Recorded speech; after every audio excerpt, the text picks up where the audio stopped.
Perfect. So, hola, thank you for the introduction, Laura. My name is V. I am from the Ethereum Foundation's privacy and scaling team. I'm a marketer, and how the privacy and scaling team works is that it works on multiple projects, all focused on privacy, zero knowledge proofs.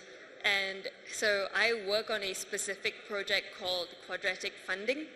Its focus is all on community funding and how to get grants to the community. And yo aprendo español, pero mis slides are in español también, pero my presentation is going to be in English, so please bear with me. And so if we look at the agenda, first we look at what are public goods. A quick intro, rundown into what are the characteristics of public goods. We then look at quadratic funding, which is like, what on earth is quadratic funding? How does it work? We also then look at, why should we consider quadratic funding for the community? How can we better get money into the hands of projects that the community cares about? As well as, what is the benefit to me or you or anyone here? Why should you care about quadratic funding? And last but not least, most importantly, how can you participate in quadratic funding? So jumping straight into it, what on earth are public goods? Quick show of hands here. Has anyone heard of public goods before? Oh, okay. We'll ignore Laura, but I see you. Okay, so public goods, you have a few main characteristics. First, you cannot exclude anyone from public goods. So for example, if I have someone that I don't like, I cannot exclude them from using this good anyway. Another characteristic is it's not rivalrous. What does that mean?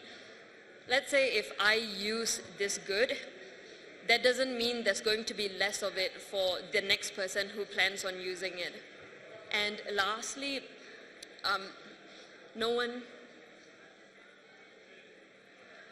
everyone can use it. Again, no one can be excluded. There's always enough for everyone, and just because I am using it right now doesn't mean other people can't use it. And so some examples of public goods.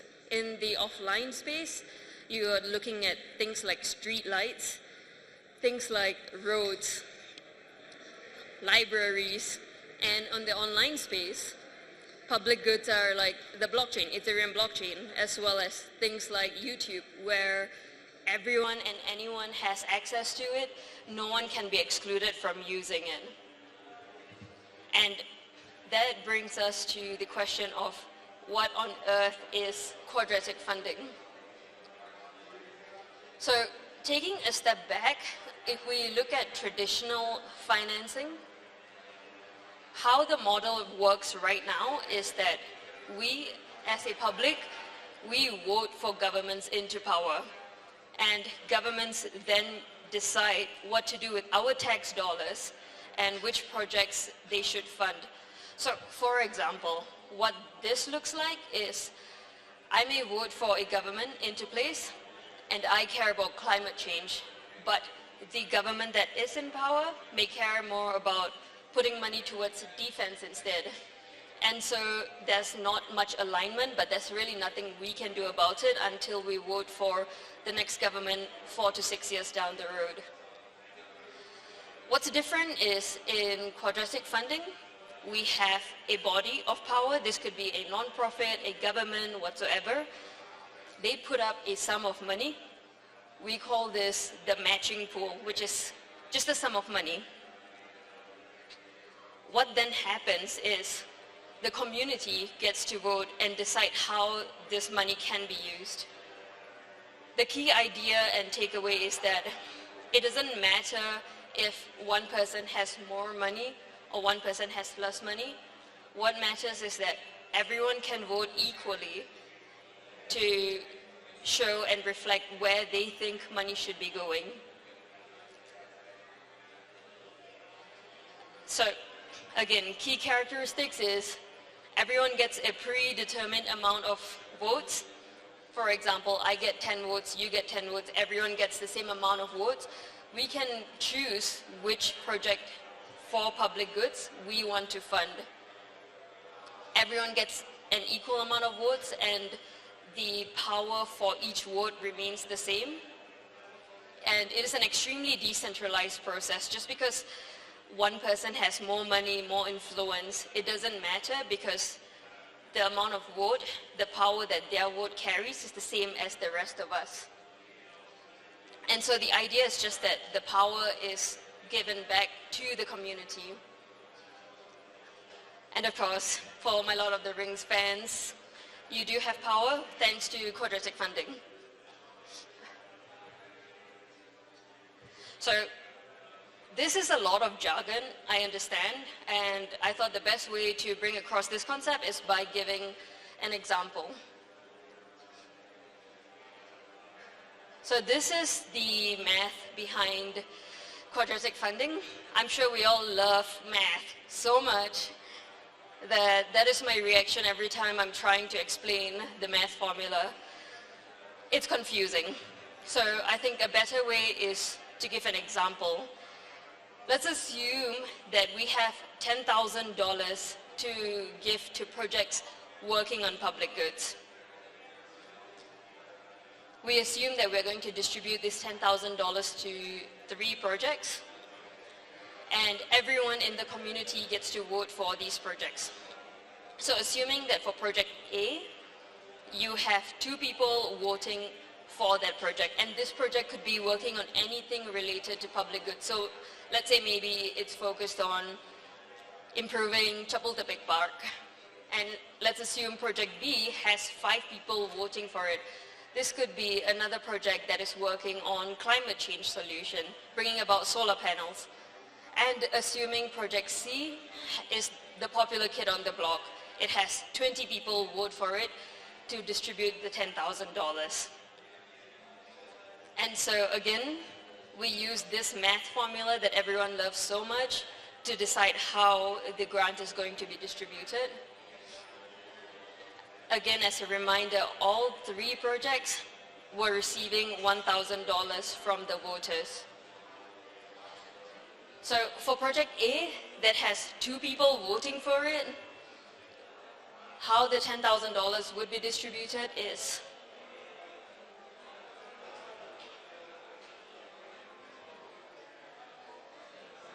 for project A, when you have 2 people voting, out of the $10,000 pool, you get $740. For project B, if you have 5 people voting for it, you get about $2,000. But project C, with 20 people, gets the most amount of money. So the key idea and concept here is that it really doesn't matter if you have a project where people, wealthier whales, are able to give money towards it. What really matters is that the community loves project C, and as a result, project C is the one that's going to be getting the most amount of money.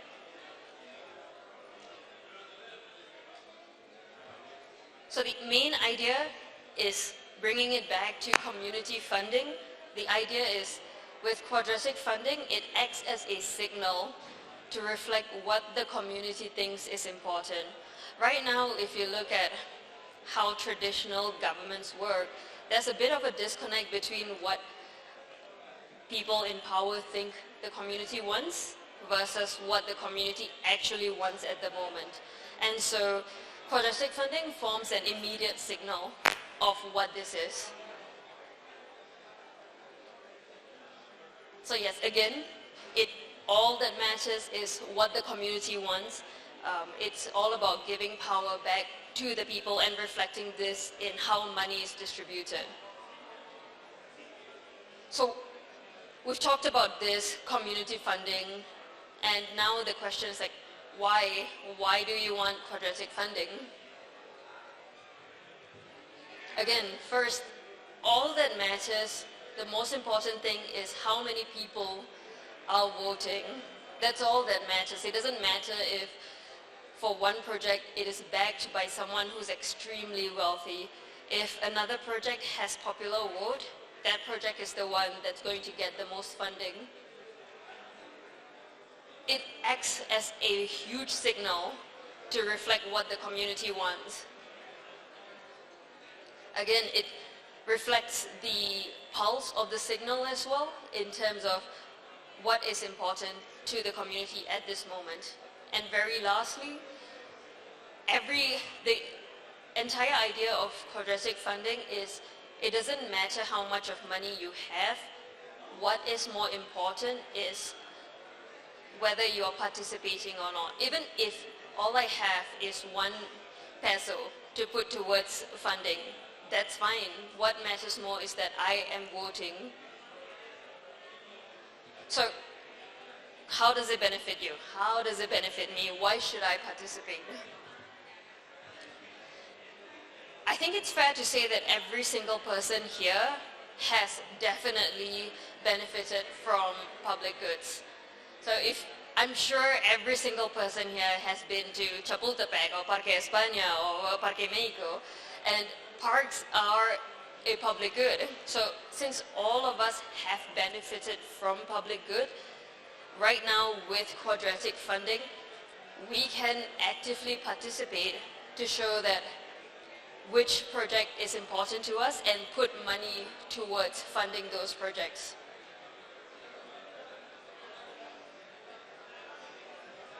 And so the entire idea is that the power is in your hands. And so when you participate, you are showing governments and powerful bodies what is important for you and for the community. So a recent example of how this has been put into effect is with ETH Honduras. This just happened in July this year, where there was $10,000 for a matching pool. What's interesting is if you look at how the money was spread out in that community, naturally you would assume that most of the money went towards Ethereum communities, but this is not what the community in Honduras wanted. If you see, what happened was that 20% of the money actually went towards NGOs that were helping with animal care. 10% went towards climate change solutions. 30% went towards social impact, and social impact could be funding education of kids or giving food, distributing food to the communities of need in Honduras. So this is a real world example of how quadratic funding reflects what the community wants, and it does not have to only be focused on blockchain related projects. So last but not least, super importantly, how can we participate? If you think you know of a community, if you yourself are a community lead and you think that quadratic funding can be useful in your community, please come talk to me. I would be around here. I would love to get in touch, get connected, and we can figure out how to run this in your communities as well. And last but not least, very importantly, we are working together with the incredible ETH Mexico team. We are very much interested in running around, and we would be running around in the next 2 to 3 months with the ETH Mexico team. We will also be running around during ETH LATAM, that's in plans. ETH LATAM is in March next year. So now that you know about quadratic funding, you should definitely participate and vote so that the projects that you care about in your community will get the most amount of funding. And don't forget, Vitalik is always watching. So, and that brings me to the end of my presentation. Thank you so much. Muchísimas gracias.